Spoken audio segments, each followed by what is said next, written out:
नमस्कार, स्वागत है आप सभी का डीडी न्यूज के इस विशेष सांकेतिक भाषा के बुलेटिन में। आपके साथ मैं हूं संध्या शर्मा और मेरे साथ है मेरी सहयोगी गार्गी। आइए बुलेटिन की शुरुआत करें हेडलाइंस के साथ।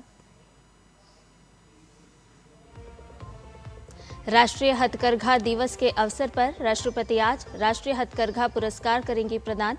प्रधानमंत्री ने देशवासियों से की भारतीय हैंडलूम को अपनाने और बुनकरों का समर्थन करने की अपील।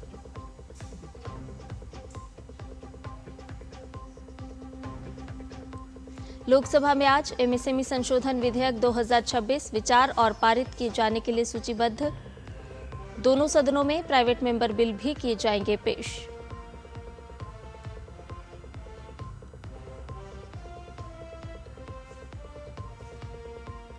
भुवनेश्वर में आयोजित ब्रिक्स देशों के शिक्षा मंत्रियों की बैठक में आज शिक्षा मंत्री प्रहलाद जोशी होंगे शामिल। शिक्षा, कौशल विकास, अनुसंधान, नवाचार और स्टार्टअप पर रहेगा फोकस।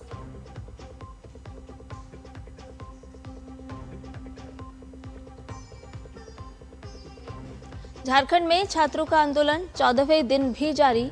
बारिश और खराब मौसम के बावजूद अनिश्चितकालीन धरने और भूख हड़ताल पर डटे हैं छात्र। छात्रों का दावा, सोरेन सरकार से अभी तक नहीं मिला बातचीत का कोई निमंत्रण।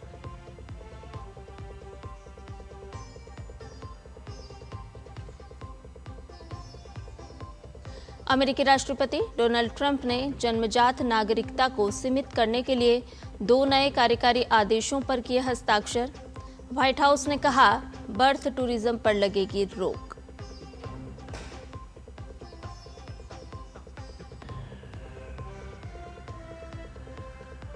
और कोरिया ओपन बैडमिंटन में आज होंगे क्वार्टर फाइनल मुकाबले। तन्वी शर्मा के सामने होगी अपने ही देश की रक्षिता रामराज की चुनौती। वहीं अश्मिता चालिहा का सामना होगा जापान की हिना अकेची से।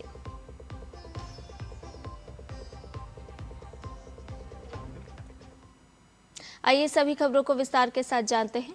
आज राष्ट्रीय हथकरघा दिवस है। देश के 35 लाख से अधिक लोगों की आजीविका से जुड़ा हथकरघा क्षेत्र आज भी ग्रामीण अर्थव्यवस्था की मजबूत रीढ़ बना हुआ है।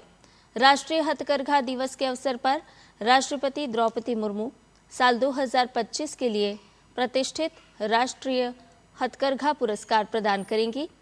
ये पुरस्कार भारत के हथकरघा क्षेत्र में बेहतरीन योगदान देने वाले और देश की समृद्ध बुनाई परंपराओं को बचाने और बढ़ावा देने में अहम भूमिका निभाने वाले कारीगरों को सम्मानित करने के लिए दिए जाएंगे। समारोह का मुख्य आकर्षण 22 प्रतिष्ठित पुरस्कारों का वितरण होगा। इसमें 3 संत कबीर हथकरघा पुरस्कार और 19 राष्ट्रीय हथकरघा पुरस्कार शामिल हैं। ये पुरस्कार हथकरघा क्षेत्र से जुड़े बुनाई, नवाचार, डिजाइन, विकास, विपणन पहल, स्टार्टअप उद्यमों और उत्पादक कंपनियों में उत्कृष्ट उपलब्धियों को मान्यता देंगे। राष्ट्रीय हथकरघा विकास कार्यक्रम के अंतर्गत शुरू किए गए ये पुरस्कार भारत के हथकरघा इकोसिस्टम में उत्कृष्टता के लिए सर्वोच्च राष्ट्रीय सम्मान का प्रतिनिधित्व करते हैं।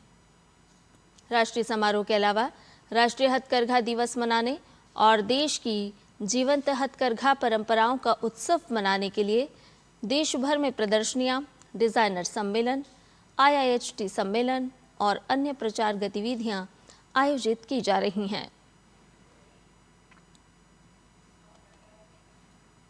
इससे पहले कल शाम प्रधानमंत्री नरेंद्र मोदी ने देशवासियों से भारतीय हैंडलूम को अपनाने और बुनकरों का समर्थन करने की अपील की है। इंस्टाग्राम पर जारी अपने वीडियो संदेश में प्रधानमंत्री ने कहा कि 7 अगस्त का दिन स्वदेशी आंदोलन की ऐतिहासिक विरासत से जुड़ा है। उन्होंने याद दिलाया कि इसी दिन देश की आज़ादी के संघर्ष में स्वदेशी आंदोलन ने नई दिशा दी थी और लाखों लोगों ने विदेशी वस्तुओं के बहिष्कार तथा स्वदेशी उत्पादों को अपनाने का संकल्प लिया था।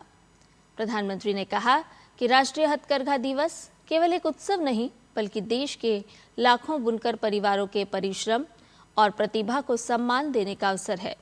उन्होंने लोगों से अपील की कि वे हैंडलूम से बने उत्पाद खरीदें, उनकी विविधता और गुणवत्ता को दुनिया के सामने लाएं तथा सोशल मीडिया पर हैंडलूम पर आधारित वीडियो साझा कर दूसरों को भी प्रेरित करें। प्रधानमंत्री ने कहा कि आत्मनिर्भर भारत के निर्माण में स्थानीय उत्पादों को बढ़ावा देना और छोटे बुनकर परिवारों को आर्थिक रूप से सशक्त बनाना हम सभी की जिम्मेदारी है। उन्होंने देशवासियों को राष्ट्रीय हथकरघा दिवस की शुभकामनाएं देते हुए अधिक से अधिक लोगों से इस अभियान से जुड़ने का आग्रह किया।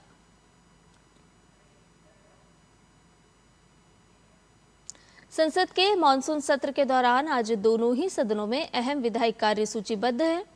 लोकसभा में आज एक विधेयक सूक्ष्म लघु और मध्यम उद्यम विकास संशोधन विधेयक 2026 विचार और पारित किए जाने के लिए सूचीबद्ध है। ये विधेयक पहले ही राज्यसभा से पारित हो चुका है। ये विधेयक सूक्ष्म लघु और मध्यम उद्यम विकास अधिनियम 2006 में संशोधन का प्रस्ताव करता है। वहीं शुक्रवार होने के कारण दोनों सदनों में निजी सदस्य विधेयक भी पेश किए जाएंगे। राज्यसभा में जनता दल यूनाइटेड के सांसद संजय झा मिथिला की संस्कृति और विरासत के संरक्षण एवं पुनर्स्थापना से संबंधित निजी सदस्य विधेयक प्रस्तुत करेंगे। वहीं सांसद पी विल्सन शिक्षा का अधिकार अधिनियम 2009 में संशोधन से संबंधित निजी सदस्य विधेयक सदन के समक्ष रखेंगे। ब्रिक्स देशों के शिक्षा मंत्रियों की 13वीं बैठक ओडिशा के भुवनेश्वर में आयोजित की जा रही है। 5 अगस्त से शुरू हुई इस बैठक में आज शिक्षा मंत्री प्रहलाद जोशी शामिल होंगे। बैठक में ब्रिक्स सदस्य देशों के मंत्री, अधिकारी और प्रतिनिधिमंडल हिस्सा ले रहे हैं। इन बैठकों में मुख्य रूप से आरंभिक बाल्यावस्था में समुचित देखभाल और शिक्षा, कौशल विकास सहयोग बढ़ाना तथा अनुसंधान, नवाचार और स्टार्टअप को बढ़ावा देने पर विचार हो रहा है। 3 दिवसीय बैठक के दौरान गुरुवार को ब्रिक्स सदस्य देशों के वरिष्ठ अधिकारियों और प्रतिनिधिमंडलों ने हिस्सा लिया तथा शिक्षा क्षेत्र में आपसी सहयोग को बढ़ाने के विभिन्न पहलुओं पर विस्तृत चर्चा की। झारखंड में नौकरियों की भर्ती परीक्षाओं में कथित अनियमितताओं के विरुद्ध रांची में विरोध प्रदर्शन का आज 14वां दिन है। राजधानी रांची में 6 प्रदर्शनकारियों की भूख हड़ताल जारी है।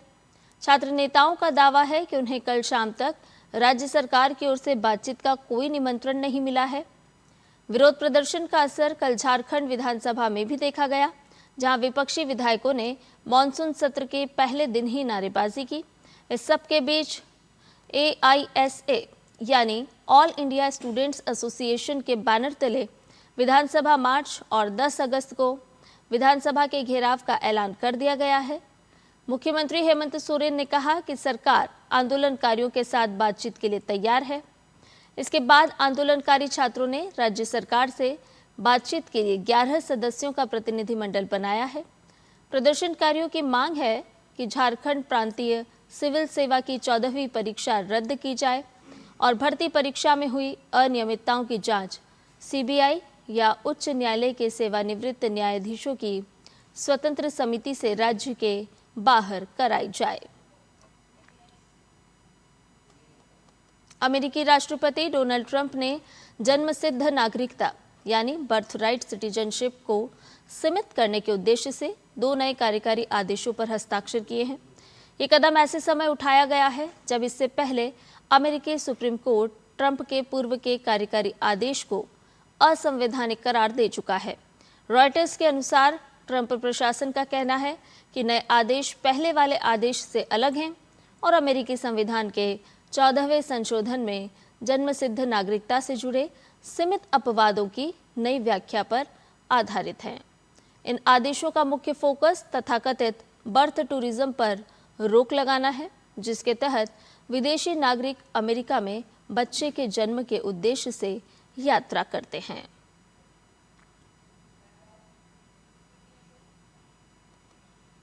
भारत के युवा बैडमिंटन खिलाड़ी तन्वी शर्मा, अश्मिता चालिहा और रक्षिता रामराज आज क्वार्टर फाइनल मुकाबला खेलने कोर्ट पर उतरेंगी।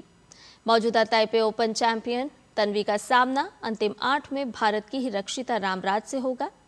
तन्वी ने अंतिम 16 में श्रेयांशी वालुशेट्टी को 21-16, 17-21, 21-13 से हराकर क्वार्टर फाइनल में प्रवेश किया।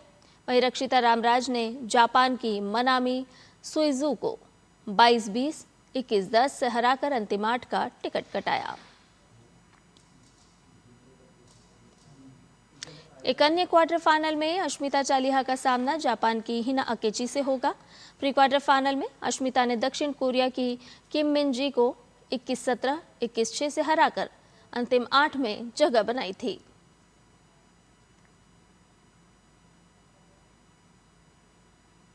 इसके साथ ही हमारे इस विशेष सांकेतिक भाषा के बुलेटिन में फिलहाल के लिए इतना ही। मुझे और मेरे सहयोगी गार्गी को दीजिए इजाजत। नमस्कार।